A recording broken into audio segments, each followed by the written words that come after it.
Aujourd'hui, je vais vous montrer le nœud que j'aime le plus faire quand je suis sur un bateau ou une situation de pêche, que je veux faire un nœud rapidement, puis pour rejoindre ma ligne tressée à mon fluorocarbone. Ça s'appelle le Alberto Knot. Puis en fait, je pense que je fais la version modifiée du Alberto Knot. En tout cas, je vais vous montrer ça rapidement. Quand vous devenez bon, là, ça prend juste 2 minutes à faire. Puis c'est ça. Fait que j'ai fait une autre vidéo où est-ce que je vous montre le FG Knot, le nœud Firm Grip, puis que j'aime beaucoup plus faire quand j'ai un petit peu plus de temps. Mais même aujourd'hui pour vous autres, je l'ai coupé pour vous montrer le Alberto Knot. Mais allez voir cette autre vidéo-là. C'est un nœud que j'aime beaucoup plus pour l'aisance que ça passe dans les guides puis tout ça. Puis en tout cas, puis la résistance en plus. Mais bon, c'est pas grave. Fait que là, je vais vous montrer le Alberto Knot. Fait que la première chose que je vais faire, c'est que je vais prendre mon fluorocarbone. Oh, ici j'ai une petite nique. Bon, il y avait un petit dommage sur mon fluorocarbone, donc je l'ai coupé. Là, j'ai mon fluorocarbone qui s'en va vers ma bobine. J'ai la ligne tressée qui s'en va vers ma canne à pêche. Puis là, la première chose que je vais faire, c'est que je vais replier mon fluorocarbone sur lui-même. Je vais me laisser entre 4 et 6 pouces.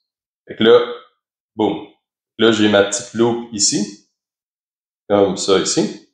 Puis là, j'ai ma tresse, que je vais me laisser un petit peu plus de ligne. OK, fait que là, j'ai ma tresse comme ceci. Fait que là, pour référence, je passe de haut vers le bas.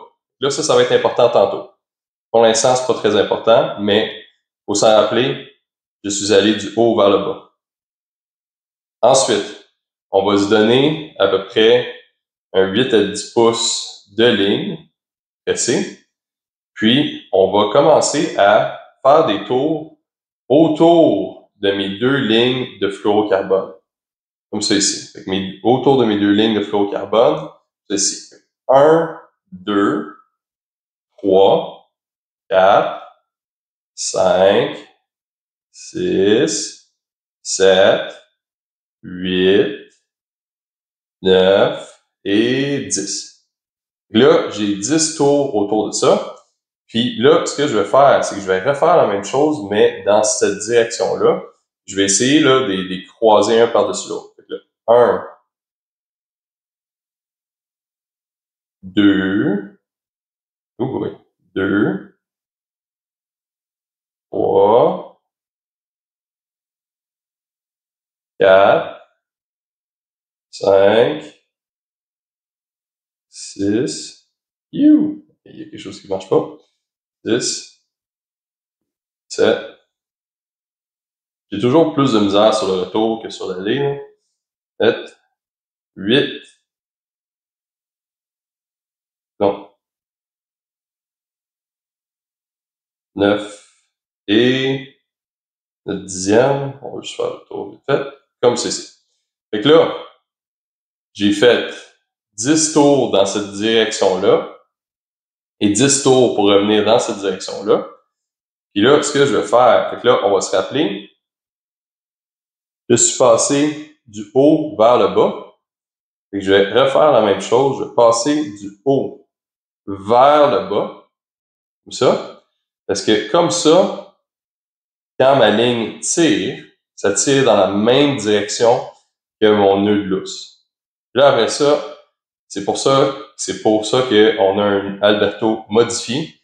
Et je vais repasser une deuxième fois dans ma loupe dans le même sens. Fait que du haut encore. Fait que là, ça, c'est beau. Là, mon nœud. Fait que là, ce que je vais faire, c'est que je vais tirer, mais en tirant sur mes 4 brins ensemble.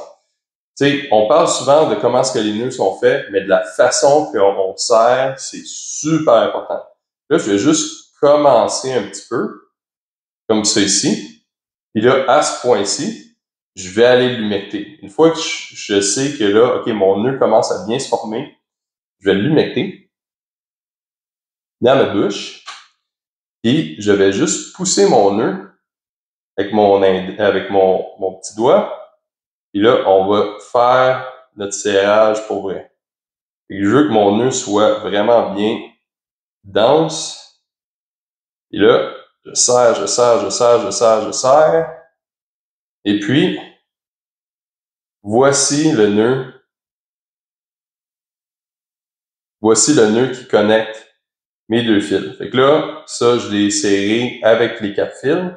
Ensuite, je vais aller le serrer, mais là, juste la ligne principale, les 2 lignes principales. Fait que là, je vais serrer ça. Ça, tranquillement. Et donnez pas de coups quand vous faites ça. Faites juste serrer tranquillement. Et là, c'est beau. Là, votre nœud devrait être 100% solide à ce point-ci. Là, il ne nous reste plus qu'à aller couper des bouts de fil. La ligne tressée, là, j'aime ça toujours me garder un petit morceau de plus parce que la ligne tressée, dans le fond, là, elle est jamais dans le chemin, tu sais. C'est tout mou, ça. Fait que dans le fond, c'est pas grave s'il nous reste 2-3 pouces, là, même, là. Mais tu sais, un petit quart de pouce comme ça ici, là, ça va être bien correct. Puis là, de l'autre côté, mon fluorocarbone, lui, par exemple, je vais aller le couper aussi proche que je peux. Parce que là, de toute façon, il est barré. Il est barré là. Fait que là, je vais prendre mon coupon qui est comme l'outil numéro 1 pour couper des nœuds, là. Honnêtement, là, c'est vraiment là, magique. Là, attention, là. OK. Cadam. OK. Fait que là, vous voyez, super poche. Fait que c'est ça. Donc, ma connexion, mon nœud Alberto, le voilà. Puis là, tu sais, des fois, ça peut accrocher un petit peu sur le yay ici, là, parce que dans le fond, mon fil retourne sur lui-même, mais le nœud est vraiment, vraiment mince, puis il devrait passer très, très bien à travers vos aimants. Mais bon, fait que j'espère que vous avez apprécié ce petit vidéo court-là sur mon nœud préféré pour attacher dans un bateau. Puis donnez-moi un j'aime, puis abonnez-vous à ma chaîne parce que dans pas long, on s'en va le mettre au test avec plusieurs poissons. Puis c'est ça. Fait que à la prochaine. Ciao!